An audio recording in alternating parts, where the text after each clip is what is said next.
When these people come out and go, Tim's a bootlicker for defending us, I'm like, no, you misunderstand. It's my boots. This is the gayest, cringiest shit I've ever seen. You are an 8-year-old boy playing with action figures right now. If Tim wants to identify as a boot, I will respect his pronouns. Tim, are you still proudly claiming yourself to be the boot? The events of the past few weeks have been emotive and divisive on many levels, including among those who vociferously backed Donald Trump to be president.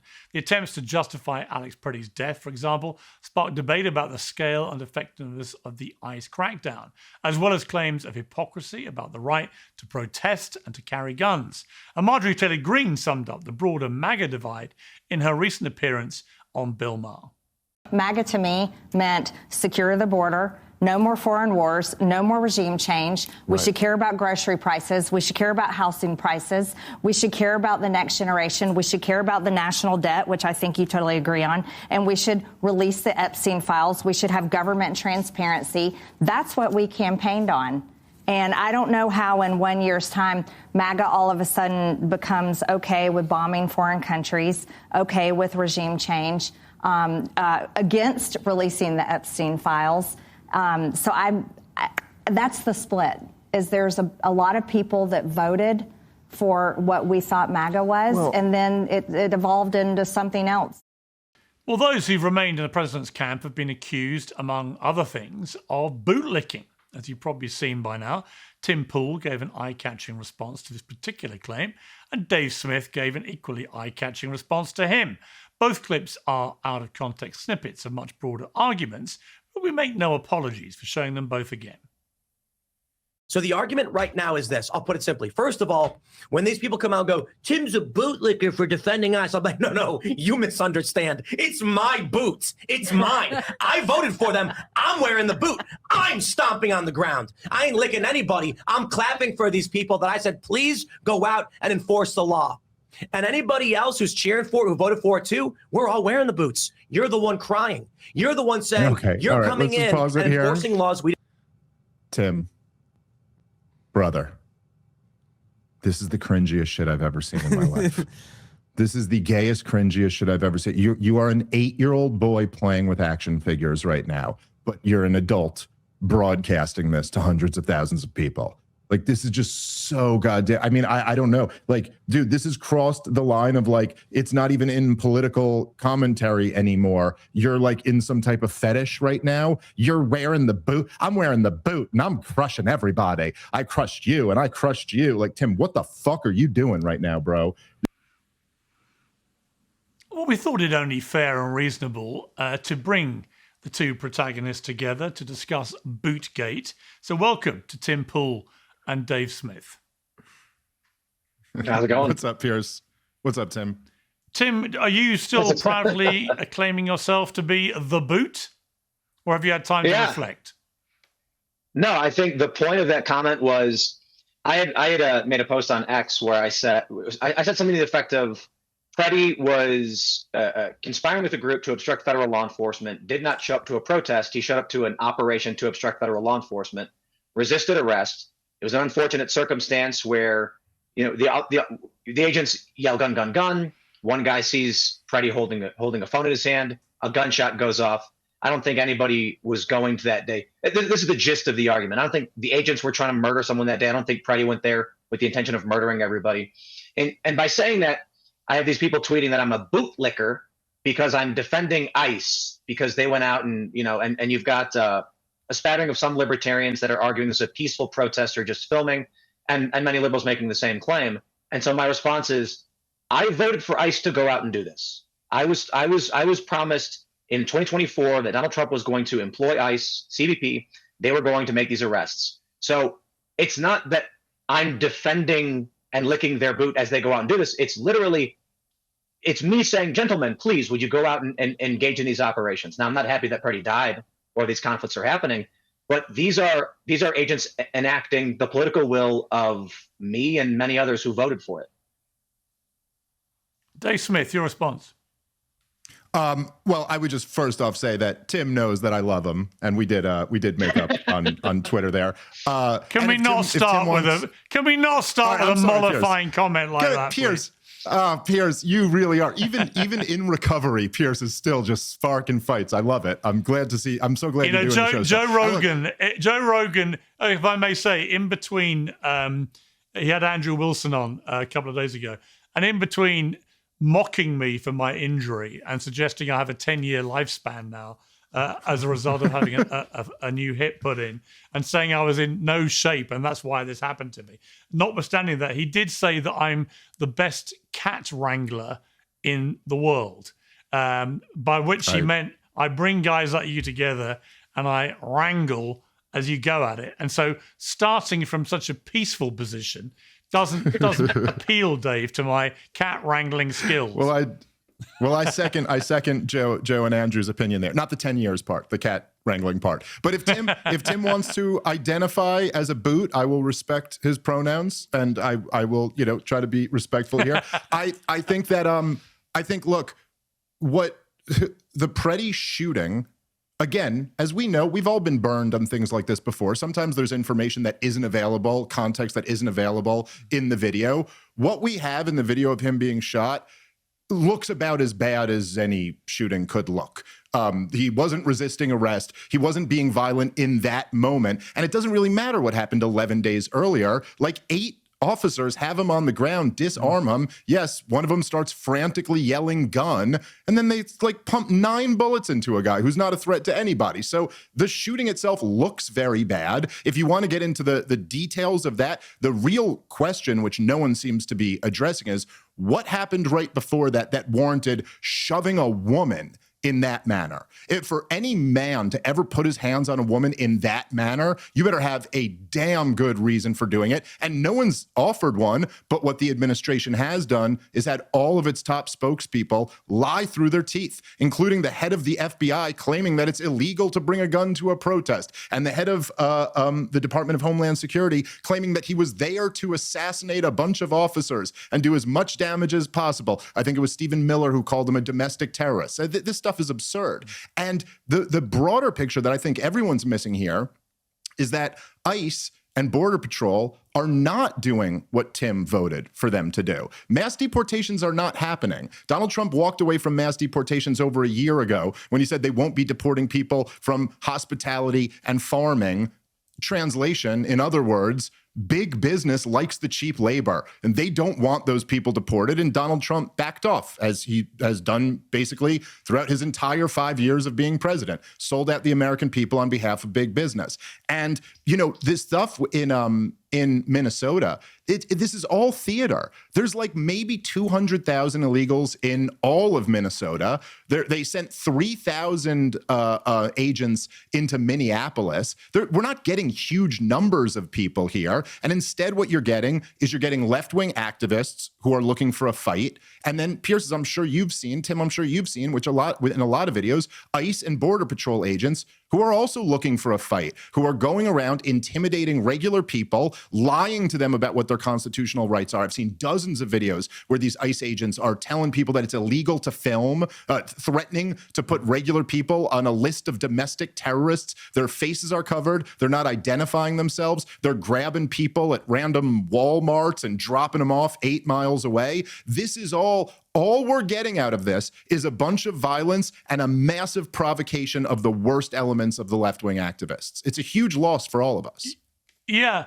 And Tim, what I think is so sort of weird about this is that there's not a lot of difference between Donald Trump's view of the immigration issue and Barack Obama's. And there are plenty of clips doing the rounds at the moment of Barack Obama talking like Donald Trump about immigration, right? Obama, as we now know, deported over 3 million people, but he didn't get anything like the attention that Trump's deportation record is getting. And as Dave just said, he's not deporting anything like the same numbers.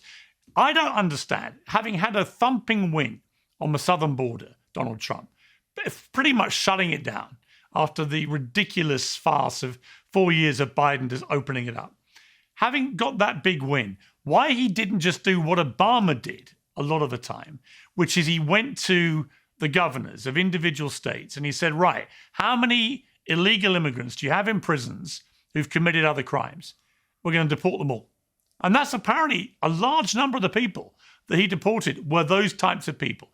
Most Americans would agree with that. If Trump just did a deal with every individual state governor to deport undocumented people in prison for other crimes, I think most Americans would agree with that. So why is he allowed himself, I think, by people in his administration like Stephen Miller and others, to be sucked into a much wider, much more problematic program of masked ICE agents running around like a bunch of fascists, as many people have called them, just bashing doors down, running into Home Depot, seizing anyone who might be there undocumented. That's a far more complex thing and far less popular.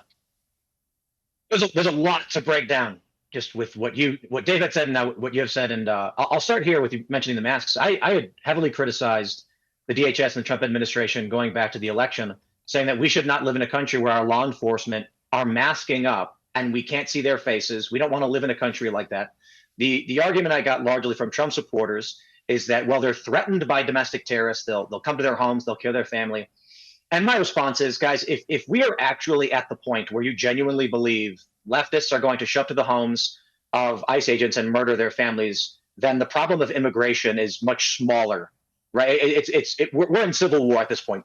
And there are some arguments that we have seen in Minnesota. They went to the homes of suspected federal agents. They smashed vehicles. They stole weapons.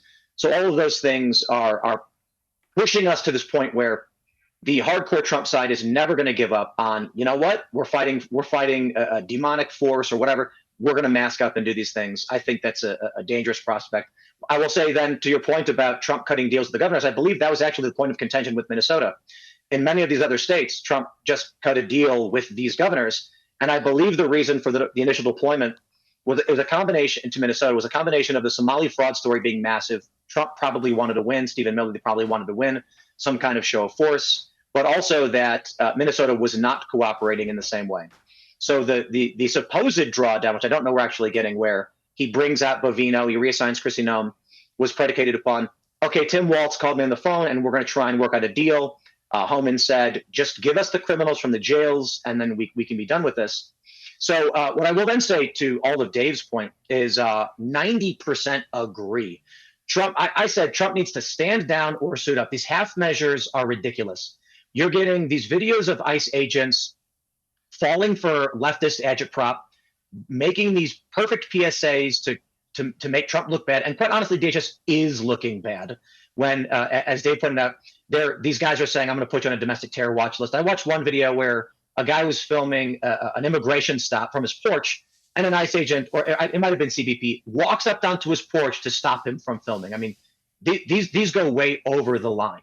So yes, Trump needs to. He needed to either just stop the protests, cut a big deal, or Insurrection Act, none of this stupid stuff, or just back off. And I think either play works. I think the backing off wholly would be good. My proposal to Trump actually was very, very simple. Not literally to Trump, but just in general, and that's visit Minneapolis, visit the Twin Cities, no Insurrection Act, no DHS, no military, just literally say, I'm going to come down, have a meeting with the mayor and the governor. And what that would do is it would de facto lock down these violent protests that we're seeing, these riots. It would stop these occupations that we're seeing, where we're seeing checkpoints, because then you get a natural security presence. And Trump doesn't have to say, I'm putting the boot down. All he has to say is, I want to talk to the governor about how we tone things down. He hasn't done that. And I also want to throw heavy criticism towards this argument that Pretti was trying to massacre people was ridiculous. I think what we saw with the Pretti situation, where I disagree with Dave, is he is clearly resisting arrest. Doesn't mean he deserves to die. It doesn't mean the agents were good. I don't think the agents were like, let's kill a guy. I think it's a crowd of people, largely the agents, overreacting. I imagine it's due to being, I think the report was 50 people had been stalking them and obstructing them that day. Pretti was just being one of them. And these guys are on edge. Now, I've made the argument, DHS, law enforcement need to be beyond above board because of the scrutiny they're going to face. I've argued they should be wearing polo shirts and khakis. They shouldn't be going out with masks and armor, because the most important thing is the American people know that we're doing this lawfully and by the book. I think these guys went out there after this ongoing campaign where, if you watch the videos even from today, you've got these leftists masked up. You can't see any of part of their faces, and they're pulling vehicles over, demanding their paper, saying, show me your IDs and prove to me you are who you are. Jorge Ventura's got a video where they walk up to a Somali driver and then ask him to confirm he's not ICE because he's in a database. So certainly I can criticize Trump, but the things these people are doing on the ground is insane. So I can imagine you got CBP agents hot on edge, terror attacks against ICE and CBP last year. People are being killed, or at least they're trying to kill, and they're overreacting. That is their responsibility. I'm not going to cut them any slack for overreacting, just to point out that they are. And the circumstance around Pretti's death was unfortunate, should have happened. I look at this from what ingredients have you thrown to the pot? You've got leftists organizing, creating databases, going on shift. Pretti was on a shift. He was on duty. They have a list of people. You are assigned a duty. He went out there with the intention of obstructing, and conspiracy to obstruct and obstruct are felonies. Again, not saying it justifies him being killed or anything like that. The agents are on edge. Everybody's boiling over. And when you put all those ingredients into a pot, you show up with a SIG to obstruct police. When they shove you and push you and then try to arrest you, you resist. And I'm not saying he was resisting like punching cops, but he's clearly not submitting, laying down, and putting his hands behind his back. You know what? I hate to say it, but it sounds like there was a defective SIG discharge, which resulted in them freaking out and shooting him. Well, we don't know that yet. And what we do know is that one of the agents took away the guy's gun. You can see that before they start shooting. So the whole thing was a complete fiasco. And but we've had the benefit of watching it, obviously. Exactly. So a shot is fired. Pretti's got a black object in his hand, and the other agents, after the shooting, yell, "Where's the gun? Where's the gun?" They just don't know. It may be. Look, I think we have to wait for that, because apparently this particular type of gun has got a track record of sometimes doing that. Let's wait and see. Others say there's been no suggestion it fired at all, but we'll see. I broadly agree with a lot of what you just said. Dave, one of the problems with this is because of these two back-to-back incidents involving ICE, a lot of ICE hatred is built up now, fermented as very predictably by the celebrity world, by Hollywood. We saw the Grammy Awards, everybody queuing up to pound ICE. But you also see people like Billie Eilish, who's a fantastic talent. I absolutely love her as a performer. But she said, now, the problem with that is obviously she's got a lovely home in California. So what she's now given is anyone who wants to go in and inveigle their way into her home a license to do it, because her own home is on illegal land, right? So once you take the premise that all of this land was illegally acquired, then there's no such thing as an illegal immigrant. Then you're back to the Biden era on steroids, where 20 million, 30 million, 40 million can come in, because actually none of this is illegal. And when you've got a major pop star saying that, to me, that's really problematic. That will fly around TikTok. It will fly around where young people get their news. And before you know it, this becomes the agreed young perception of this whole issue, when in fact, that is not the reality of the illegal immigration problem. Yeah, well, right. I mean, look, she's a child, right? I mean, I don't know. How old is she? It's ridiculous what she's saying. I think that kind of look, if you take this like from a year ago to today, one of the things that was really amazing about the Biden administration was that it moved Americans further to the right on immigration than would have been previously imaginable. And a big part of this is because we had just never had such an influx of people come in such a short period of time, just millions and millions. And no one even knows exactly. They estimate around 10 million came in, but we don't really know. Most of that is going off of how many border apprehensions there were, and then trying to figure out, well, if they got this many, how many might have come in? But so Donald Trump inherited a society when he became president for the second time where mass deportations had support of a super majority of the American people.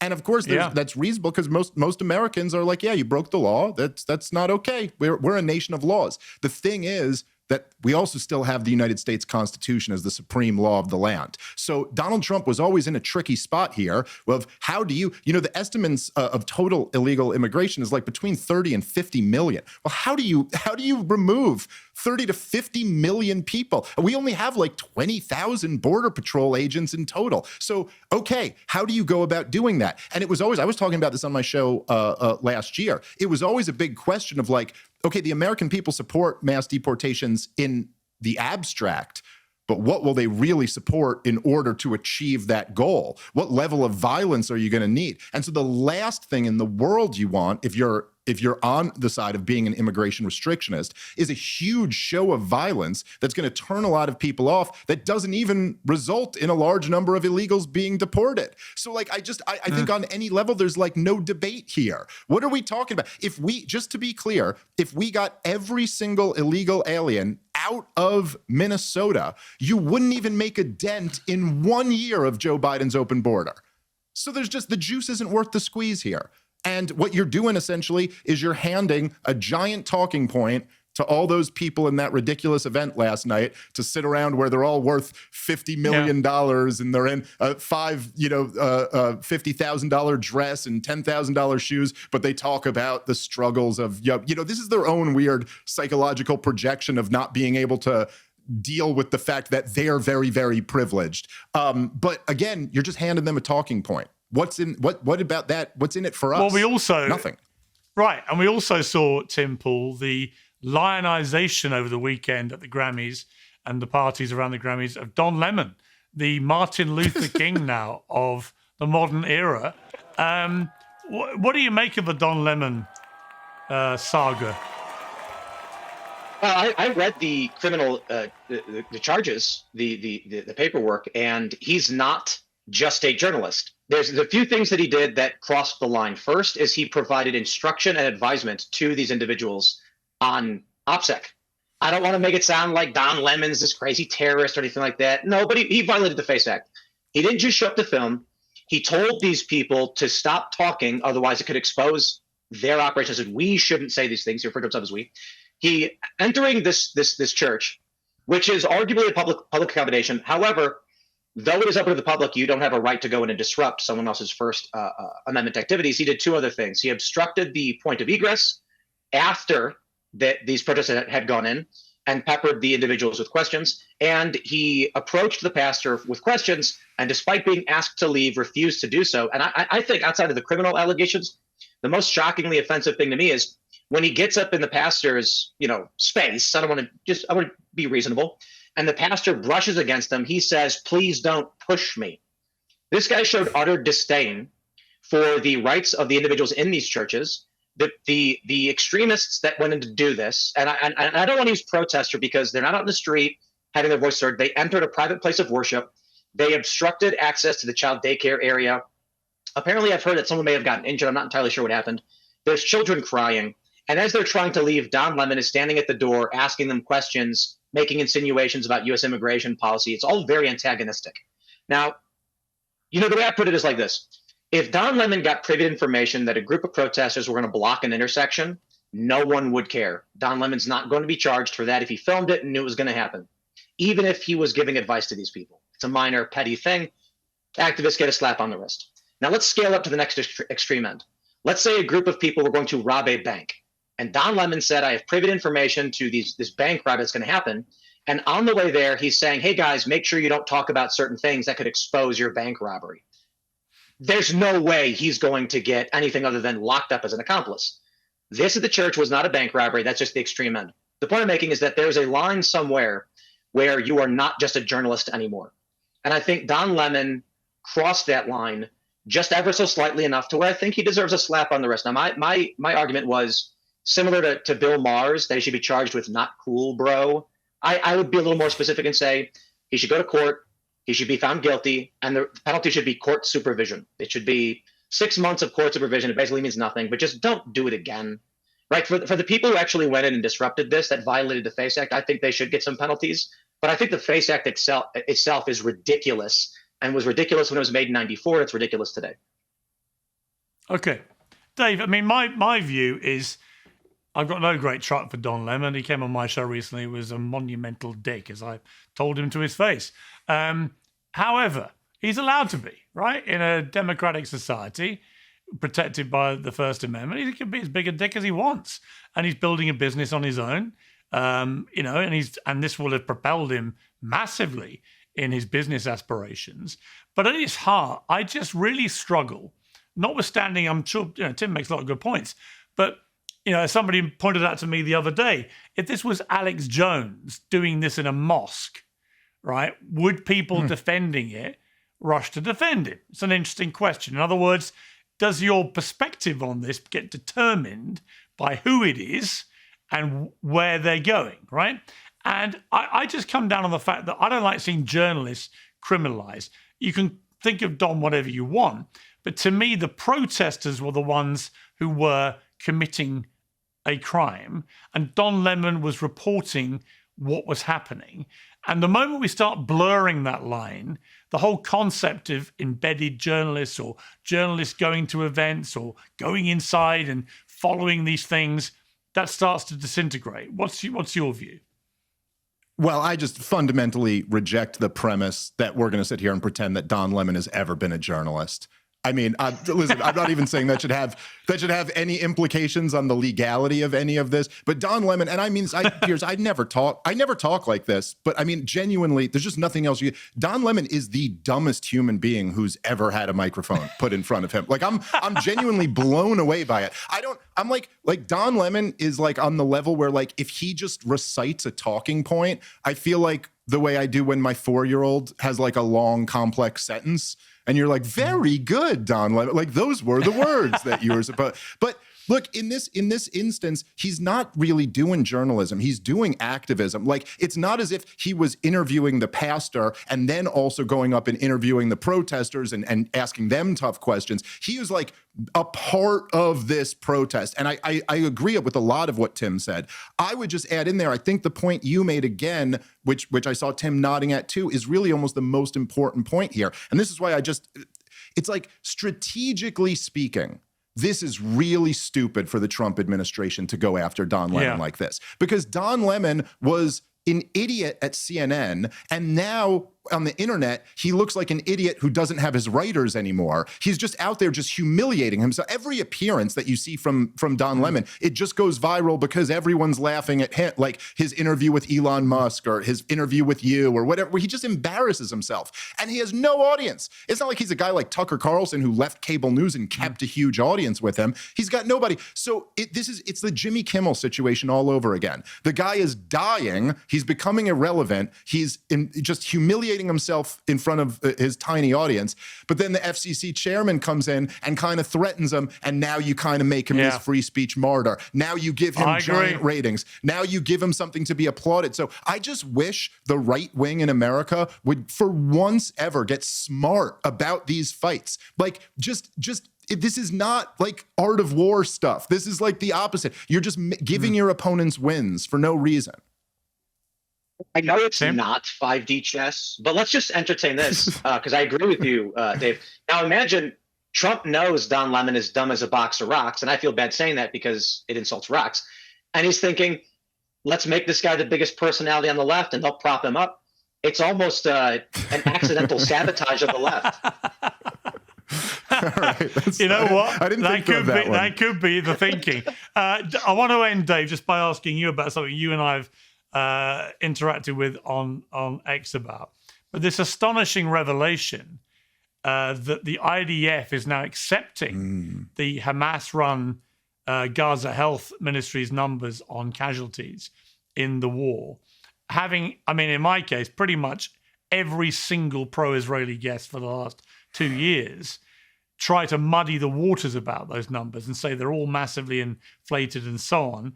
It's pretty startling that now the IDF just casually comes out and goes, oh, yeah, they're kind of right. Yeah, I mean, it's just unbelievable, Piers. I mean, what can you even say? And look, it's like always like this with the war propagandists. Like they have this huge talking point that's a complete lie, and then they just quietly abandon that and move on. And it's like we're supposed to forget their entire track record. Because if you remember, Piers, is me and you. I mean, you've done a lot more than me, but I've been on quite a bit. We've done so many of these where it's not just that they would say that the numbers are wrong. They'd then turn around and accuse people like me of being, you know, a Hamas supporter or something like that because you're repeating their numbers. And then just casually at the end of all of it, now that the genocide's been completed and Gaza's unlivable, and now it's just a plan of where we're going to ethnically cleanse. Oh yeah, by the way, that was right. And the only reason why the IDF is admitting that those numbers are right is because they're much higher. They're much higher than that. These are just the numbers of identified bodies that have been pulled out of the rubble. Right. The people who died from second and third order effects, is the numbers, this thing's going to be in the hundreds of thousands. Once journalists get in there, I agree. I think once journalists get in there, the numbers will be much higher. But we'll see. But the point I kept making to people, which is so ironic now, because I did a bit of research into this, which is something that most people don't like to do in these situations.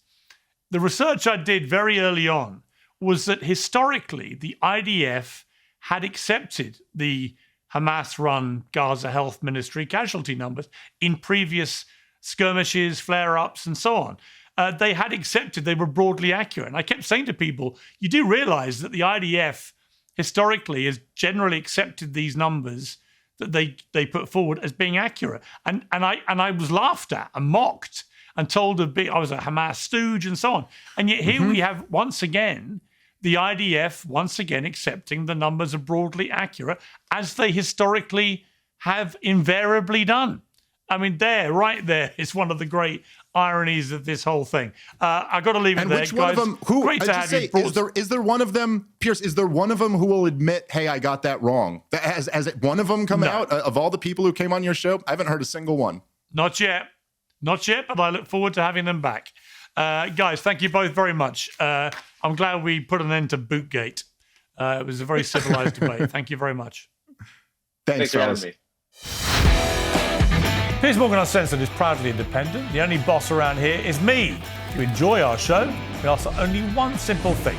Hit subscribe on YouTube and follow Piers Morgan Uncensored on Spotify and Apple Podcasts. And in return, we will continue our mission to inform, irritate, and entertain. And we'll do it all for free.